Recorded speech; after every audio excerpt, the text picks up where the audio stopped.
rekrutmen pemain, kemudian proses pembinaan pemain, bakat-bakat yang muncul sehingga mempengaruhi prestasi sepak bola kita ke depan. Nah, muncul itu cuma 1-2 pemain, muncul Kurniawan, muncul Bambang Pamungkas, setelah itu hilang lagi. Tapi ini kalau kita lihat ke PSSI gitu ya, apakah ini menurut Bang Doni gitu? Ini kalau Bang Doni atau Bang Roni nih, kira-kira apa yang dilakukan sama PSSI saat ini dengan pembinaan sepak bola sejak dini sampai yang sekarang ini, itu gimana menurut?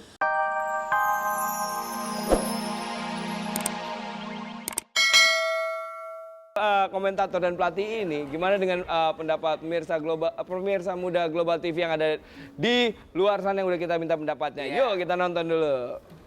Gue kalau disuruh milih jadi komentator bola atau pelatih bola, yang jelas gue pasti milih jadi komentator bola karena nggak capek, Bo. Kalau disuruh milih, gue mendingan jadi komentator bola kali ya, soalnya lebih enak aja nyela daripada menikmati permainannya sendiri kan. Komentator kali ya lebih gampang aja nyala-nyala orang. Lebih gampang komentatorin kali daripada ngelatih. Ya,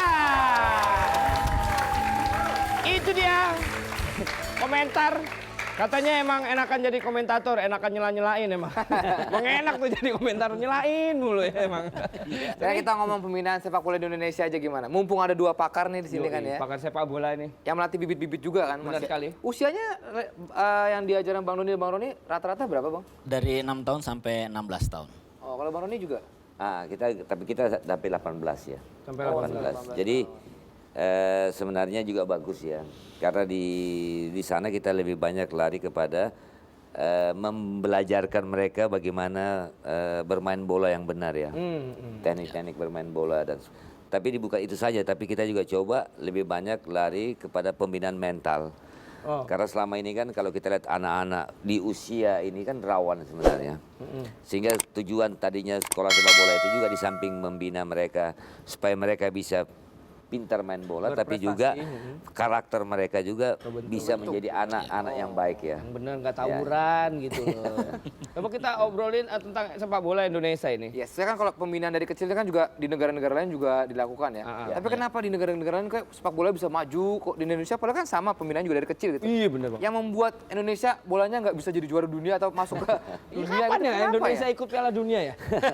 Kenapa itu Pak? Kenapa sih masalahnya apa ya? Itu kan sebenarnya proses ya, kalau proses ya, ke proses. Lama banget proses. Salah di mana sebenarnya? Salah di mana? Amerika sepak bola nggak kondang, tiba-tiba dia jadi salah satu tim yang masuk peringkat di dunia juga kan Amerika. Nah, kenapa Indonesia nggak bisa yang dari dulu? Salah di mana? Salah di mana? Mungkin ada Bang Doni atau Bang Roni bisa menerangkan. Dulu udah pernah loh kita. Oh iya? Tapi atas nama Hindia Belanda. Benar sekali, 0-0 itu. Tahun Soviet ya? Itu tahun 56. Kemudian sekitar tahun 60-an itu yang kemudian kita lawan Soviet. 0-0. Di Melbourne dulu. Ya. Tapi kira-kira Kemudian setelah main berikutnya kita kalah 4-1. Nah ini kenapa kita nggak menang-menang nih nggak masuk? kenapa? Ada sedikit perbedaan. Kalau kita lihat perjalanan sepak bola kita ya dari tahun ke tahun, di tahun 70-an itu sampai tahun 80-an kita itu salah satu negara yang paling disegani di Asia ya. Iya benar. Ya kalau di setiap event yang kita ikut, mereka Games, Kings Cup dan sebagainya itu selalu kita menjadi tim yang diperhitungkan. Tapi setelah itu ada kevakuman.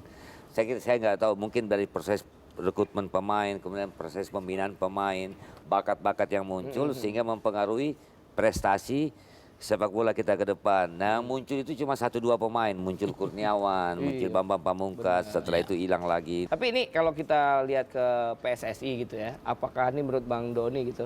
Ini kalau Bang Doni atau Bang Roni nih, kira-kira apa yang dilakukan sama PSSI saat ini dengan pembinaan sepak bola sejak dini sampai yang sekarang ini, itu gimana menurut?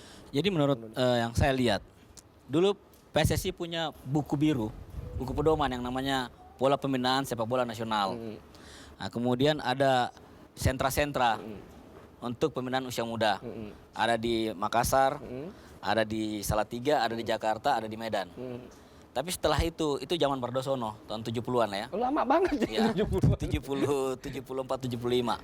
Setelah itu pembinaan usia muda ini kemudian hilang. Yang ada hanya di Ragunan. Jadi di sekolah itu, sekolah Ragunan, sekolah ya kan. ya benar. Tapi yang di Salatiga ini hanya juga sebagai sekolah aja, bukan pembinaan yang memang khusus untuk sepak bola. Yang seperti waktu kita di tahun 75 itu memang khusus sepak bola kita pelajari. Ini kan karena beliau ini berdua kan punya satu metode yang kayaknya bagus sekali. Kalau diajak jadi diangkat jadi pelatih nasional mau? Lu kok guyu? Kok guyu ini? Ada apa ini? Nggak mau ya? Enggak, kalau saya sih lebih banyak lari kepada pembinaan. Oh, pembinaan Karena aja ya. ada sisi yang bagus di situ, walaupun dari segi income mungkin agak berkurang, tapi kita harus punya idealis untuk bisa membantu menyumbangkan sesuatu terhadap anak-anak ini ya. Mungkin karena kurang itu kali ya, jadinya Tapi jadi tertarik, emang pelatih nasional tuh lu besar ya? Iya, kalau sekarang itu kalau katakanlah di klub-klub liga, pelatih di liga itu kontrak mereka cukup besar, rata-rata sekitar 600 sampai 800 juta per tahun ya, per kompetisi. Kalau gitu saya jadi pelatih sepak bola, nggak mungkin ya. Oke, kalau gitu Bang Roni terima kasih, Bang Doni terima kasih banyak. Mudah-mudahan sekolahnya sepak bolanya sukses berhasil ya. dan juga bisa jadi contoh buat sekolah sepak bola lainnya ya. Dan juga tentunya pemirsa Muda Global TV di rumah terima kasih banyak. Harapannya juga sama, ingin Indonesia sepak bolanya maju pasti. Benar sekali ya. Kita bersama-sama memajukan sepak bola Indonesia. Oke, kalau gitu jangan kemana-mana pemirsa Muda Global TV yang di rumah dan yang di studio, karena setelah ini ada 2 Minutes to be Famous dan juga akan kita bacain email yang udah masuk ya. Dan tetap terus di DND Show. Ya. Irat memang email dan surat. Efek angin. Tiupin BO. Gak gerak kan? Ada akarnya kuat, jangan salah loh. Oke. Orang apa pudel sih, Ging? Kambing pudel. Email yang udah masuk ke DND. Mana nggak ada email, nggak kelihatan, Ging? Ini HP. dndshow@globaltv.co.id. Dan ini dari Anggi, Dear DND. Bagus acaranya ngebahas banyak hal dong. Kalau boleh usul kan di Aceh dan sebagian Sumatera Utara baru aja ditimpa bencana tsunami. Dan banyak relawan yang datang ke sana. Undang LSM atau relawan yang sempat ke sana untuk membantu saudara-saudara kita di Aceh dan daerah lainnya seperti Nias yang juga tertimpa musibah tsunami. Jadi kan mereka bisa ceritain pengalaman mereka, oke? Iya, Bang. Bo, Apa, Ging? boleh dong gua sampai rambut.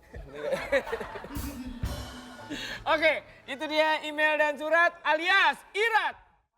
Irat email dan surat. Iya. Tutup dulu. Udah nggak usah ditutup. Tutup nanti rusak, Ging. Takut rusak gue. Tenang, gue ahli Punya orang. komputer. Ahli komputer. Awas rusak. Oke. Dan di segmen berikutnya, segmen berikutnya kita punya seorang bintang tamu. Dalam acara 2 Minutes to be famous. Nah. Di mana nih Ajang bisa semoga bisa mempopulerkan seseorang yang punya bakat terpendam yang Insya Allah tidak pernah terlihat gitu. Benar sekali. Ini saat untuk memperlihatkan bakatmu itu ya. Benar. Dan kalau pemirsa Muda Global mau menunjukkan bakatnya di sini, Boleh. emailnya kemana? Aduh, lu megang pantat gue mulu deh. Apa sih? Bayar. Ya, Goceng dapat. setengah. Ya, email ke dndshow@globaltv.co.id.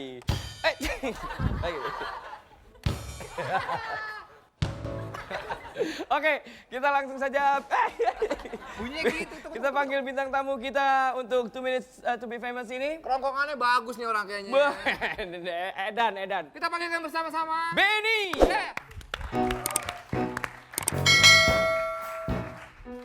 Benny sini dulu Benny. Benny dari asalnya dari mana sih? Campuran Batak sama Flores. Batak sama Flores, tapi lama tinggal di? Wah, wangi amat nih orang. Iya. Wangian dia sama gue. Lama di biarin aja. Lama di Bali ya? Iya. Berapa lama di Bali? Dari SMP kelas 3. Dari SMP kelas 3. Kamu sekarang kelas berapa, Ben? Udah tamat. Udah tamat SMA ya, cakep. Belajar nyanyi dari mana? Dari belajar sendiri. Belajar sendiri. Mau bukti bukan janji? Benny, Tarik. sikat, tarik, terserah lo. Terima kasih.